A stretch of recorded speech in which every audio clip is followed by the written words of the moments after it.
Hello, good morning. അപ്പോൾ ഇന്ന് weekend start ചെയ്തിരിക്കുകയാണ് അല്ലേ. ഇന്ന് സാറ്റർഡേ ആണ്. അപ്പോൾ ഇന്ന് പലർക്കും ഓഫീസ് ഉണ്ടാവില്ല, അതുപോലെ തന്നെ സ്കൂൾസ് ഉണ്ടാവില്ല. അപ്പോൾ ഇന്നൊരു ഫ്രീ ഡേ ആണ്. അപ്പോൾ പലരും ഇന്ന് റിവിഷന് വേണ്ടിയിട്ടായിരിക്കും പഠിക്കുന്നവരെ യൂസ് ചെയ്യുക, അല്ലെങ്കിൽ നോർമലി ടോപ്പിക്സ് വേണമെങ്കിൽ നമുക്ക് പഠിക്കാം. അപ്പം ഞാനെന്തായാലും റിവിഷനല്ല ഞാനിന്ന് ബയോളജിയുടെ ഒരു ടോപ്പിക്ക് നോക്കാമെന്നാണ് വിചാരിച്ചിരിക്കുന്നത്. നമ്മുടെ സാംക്രമിക രോഗങ്ങൾ, ആ ഒരു സെക്ഷൻ ഉണ്ടല്ലോ, അതിന്ന് എനിക്ക് SCERT ഫുള്ള് നോക്കണം.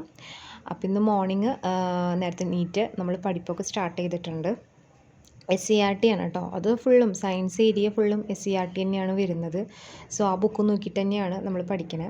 അപ്പോൾ നമ്മൾ മോർണിംഗ് തന്നെ നമുക്ക് ആകെ എന്താ പറയുക, ഒരു വൃത്തിയില്ലാത്ത ഒരു അന്തരീക്ഷത്തിലിരുന്ന് പഠിക്കാൻ നമുക്ക് ഇഷ്ടമുണ്ടാവില്ല. അപ്പം നമ്മളെന്താ ചെയ്യുക, നമ്മളിരിക്കുന്ന പ്ലേസൊക്കെ ഒന്ന് നീറ്റായി നമുക്ക് ഒരു പഠിക്കാൻ തോന്നുന്ന വിധത്തിൽ ആക്കി വയ്ക്കാം. അപ്പോൾ തന്നെ നമുക്ക് പകുതി എനർജി കിട്ടും.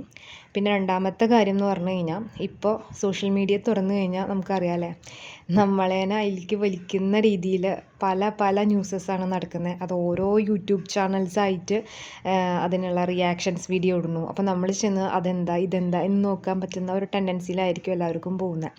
നോർമലിയാണ് നമുക്ക് മനുഷ്യന്മാരുടെ ഒരു അവസ്ഥ അതാണ്. ഇപ്പോൾ സോഷ്യൽ മീഡിയ ആണ് നമ്മളെ എന്ത് ചെയ്തിട്ടുണ്ട്, നമ്മളേനെ എങ്ങനെ ജീവിക്കണമെന്ന് പറഞ്ഞു തരുന്ന, അല്ലെങ്കിൽ നമ്മളെ കൊണ്ട് പോകുന്നത് സോഷ്യൽ മീഡിയയാണ്, അല്ലാണ്ട് നമ്മളല്ല നമ്മളതിനെ കൺട്രോൾ ചെയ്യുന്നത്. ആ ഒരു യാഥാർത്ഥ്യം നമ്മൾ മനസ്സിലാക്കുക. സോ പഠിക്കാൻ വേണ്ടിയിട്ട് നമ്മൾ ചില യൂട്യൂബ് ചാനൽസ് നോക്കാൻ കയറും, പക്ഷെ നമ്മളതല്ല നോക്കുന്നുണ്ടാവുക. അപ്പോൾ മാക്സിമം എന്താ പറയുക, ഈ ഫോണ് മാറ്റി വെച്ചിട്ട് പഠിക്കാൻ നോക്കുക. നിങ്ങൾ ഒരു മണിക്കൂർ ഒന്ന് ടെസ്റ്റ് ചെയ്ത് നോക്കൂ. ഈ ഫോണ് വല്ല ഷെൽഫിൻ്റെ ഉള്ളിലോ എവിടെയെങ്കിലും നമുക്ക് കിട്ടാത്ത, നമ്മൾ നോക്കില്ല എന്ന് വിചാരിക്കുന്ന രീതിയിൽ കൊണ്ടുവയ്ക്കുക ഈ ഫോണ്. എന്നിട്ട് നമ്മളൊരു ടോപ്പിക്ക് എടുത്ത് പറ്റാവുന്നത്ര അതിനെ മാക്സിമം പഠിച്ചു തീർത്ത് നോക്കൂ.